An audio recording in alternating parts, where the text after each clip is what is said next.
So living off grid in a rural area, always having in the back of our mind which way you're going to go when an emergency hits, whether it be fire, flood, hurricane. Always have some contingency plans, which way you're going to go. Most of us in very rural areas only have one or two emergency ways to get to safety if you needed to evacuate your home. So I wanted to tell you how far I got in a couple of emergencies, and it wasn't very far.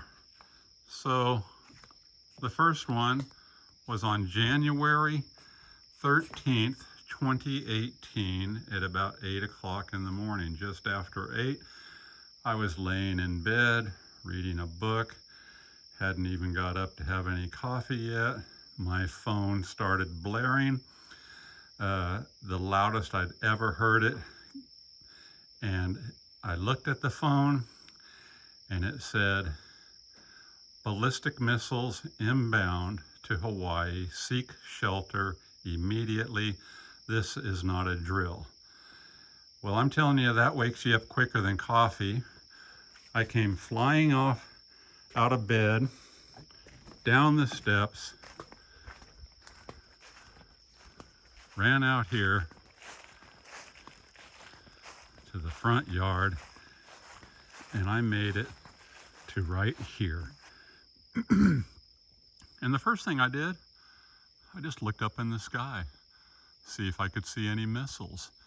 As my life flashed before my eyes, and I couldn't believe that this was real and not a dream, I quickly ran back into the house, turned the TV on to verify that this was true.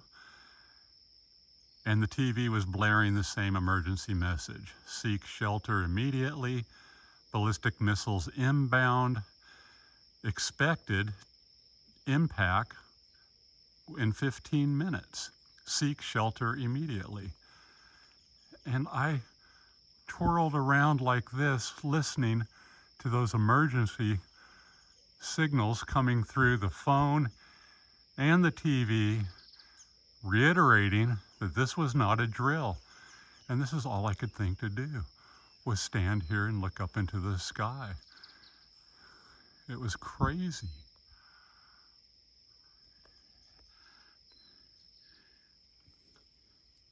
And this is as far as I made it, 30 feet from the house. And then several months later, May 4th, 2018 again. 2018 was a very special year out here. Started with the first of the year thinking we're going to get blown to bits by a ballistic missile. And then in May, I was sitting right here having a phone conversation with a friend. Got rocked by about a 5-point-something earthquake, which got our attention while we were talking. And then moments later, the most unbelievable thing started happening, and it was another huge earthquake.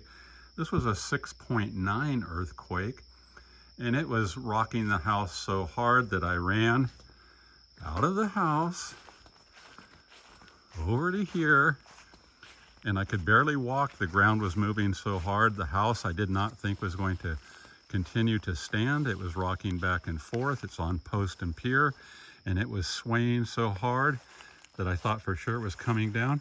And I made it to right here, 30 feet from the house again. It seemed to last forever, and the same thing. I looked back up into this same area. Everything was moving. The ground felt like liquid, and you just knew something bad was about to happen after that. I'd never experienced the ground moving. 6.9 gets your attention. Incoming ballistic missiles get your attention. And both of those emergency situations, for a moment in time, I made it no further than right here, 30 feet from the house.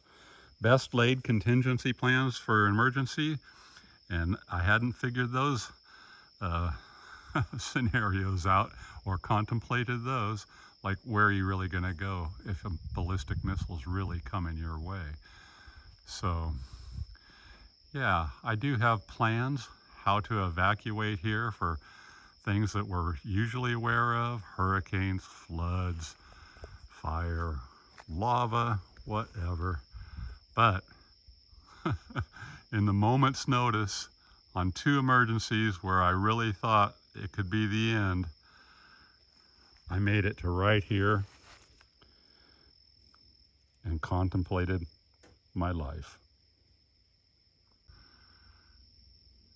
And within hours after that 6.9 earthquake, we had lava erupting in subdivisions, Leilani Estates, and of course it just devastated the area for months, wiping out tons of homes, thousands of homes. Didn't affect us here directly in that respect, but it was close enough. Yeah, so sometimes the best laid contingency plans and emergencies don't pan out like you imagine. And on the fly, I was able to make it right out to there and look in the sky. That's my off-grid story for today. Aloha.